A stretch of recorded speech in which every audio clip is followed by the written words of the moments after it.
Hi, this training is going to cover how to register and renew a student organization at Palo Alto College.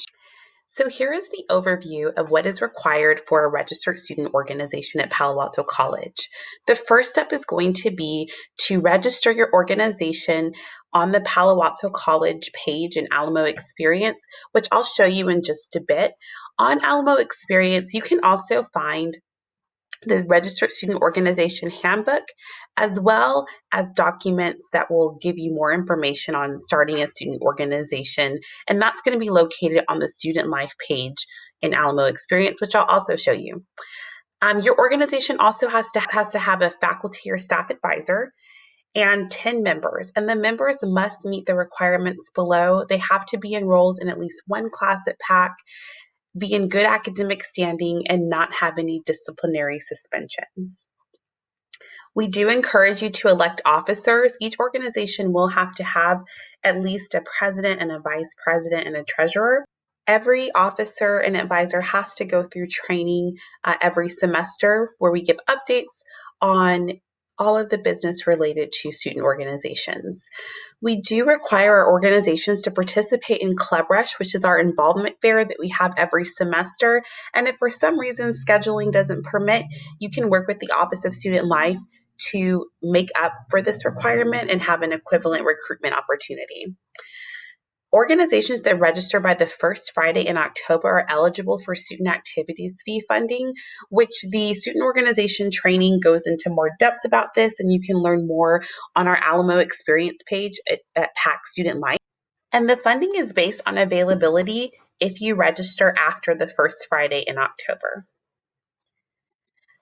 Requirements to renew an organization are going to be very similar, except the process to re-register your organization in Alamo Experience is much easier than starting a new one from scratch. You won't have to do that. We do want our existing organizations to keep their officers and advisors updated, and that's going to be on their page, which the student organization training goes into more detail on how to manage the roster in Alamo Experience, and also how to end memberships when necessary. That's very important so that those that are no longer in your organization don't continue to get communication from our office or from your organization's page. And then the same requirements hold true for existing organizations for the students, as well as training and Club Rush and the funding as well. So I just wanted to cover some benefits for being a registered student organization and also participating in a registered student organization. There are many benefits: networking, giving back to the community, expanding your resume, and just developing yourself personally, professionally, and meeting new people, making friends. So there's lots of great benefits that come with being a part of a student organization. So we are currently in the midst of the COVID-19 pandemic, and most of our classes and work are remote. But even in this environment of remote work and learning, you can still get involved with your student organization. These are just some examples of opportunities that our organizations have taken advantage of. The opportunities are not limited to just this list, but we wanted to give you some ideas. And there are many different opportunities when we're virtual, as well as when we finally go back to face to face. And now I'm going to transition to Alamo Experience to show you how to register your organization on the platform. So you're going to want to start on ACES, and you'll go to the student tab. And for employees, you'll go to the employee tab. I'm going to start on the student tab and scroll down until I see Alamo Experience and click on here. And it looks like this. You'll need to sign in right here. It is a single sign-on through ACES. If you've never logged in before, you may have to complete your profile to continue. This is especially the case at the very beginning of each semester, and also for faculty and staff who may not be automatically loaded into the system. And so you'll start here and then go to organizations. And you'll see all of the different organizations. So you'll click here to register an organization. If you're re-registering, you would simply search for your organization. If it's up for renewal, which typically happens at the beginning of the semester, you'll see a blue button right here that says renew. You would just click on that and go through the process to renew your organization.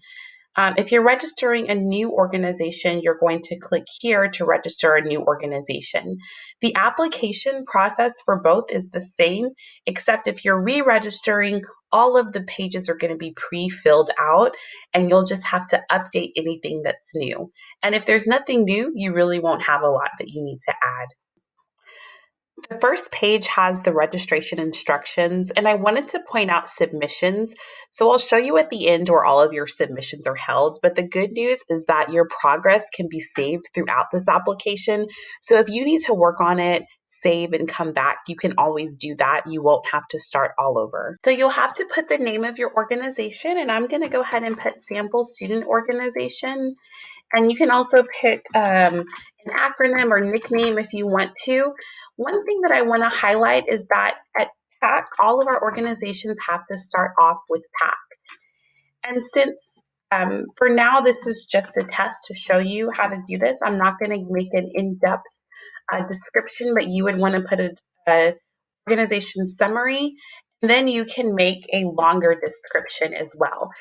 The description can be edited after the fact, so if you have some things that you want to update or add, you can always do that later. The website part always tricks people up. You're really just going to type in what's going to appear at the end of this final slash. So I'm going to put sample. A lot of people are tempted if they already have a website to whole URL here, or they will think that they have to have an URL. This is going to be your organization's URL so that you can share with others once it's created. And this is where you would include an external website if you already have a website for your organization.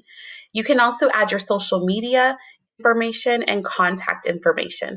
All of this can be updated at a later time, and we go over how to do that in the student organization training.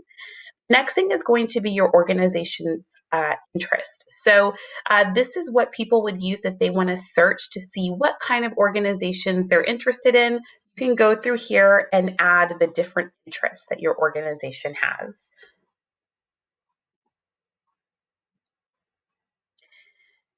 So next, these are the requirements. So to start a brand new organization, you really just need to have one contact person on this part. You can add multiple members in bulk if you already have their contact information, but typically it's easier just to have that one requirement. You'll need to put the position as well as the email and then click add. And so you'll see the different rosters and the positions that you added right below here. And like I said, you can always update this at a later point, which we'll do. This is important as well. So you do need to have a constitution for your student organization. If you have a faculty or department page, you can just include a handout or an overview of your department. If you don't yet have a constitution, you can put a draft on here, but you will need to choose a file to upload. So your organization can have one of these different categories, and this helps people search for different types of organizations. So you can assign as many categories as you think that your organization belongs in. And then last is a profile picture. This step is optional, but I definitely encourage it. A profile picture is also something that you can add later on. Then once you're done, you could review everything and then press submit. The page will then take you to your submissions. If you ever want to go back and see your submissions, you can go to your profile and click submissions, and you can see the status of your request.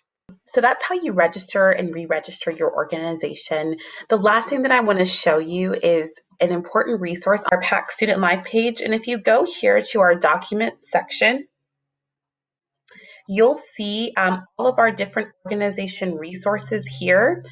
There's different training PowerPoints as well as sample constitution, our student organization documents folder. So this folder contains lots of great resources for student organizations, including how to create a constitution, information on officer roles and responsibilities, our student organization handbook, and lots of other helpful information.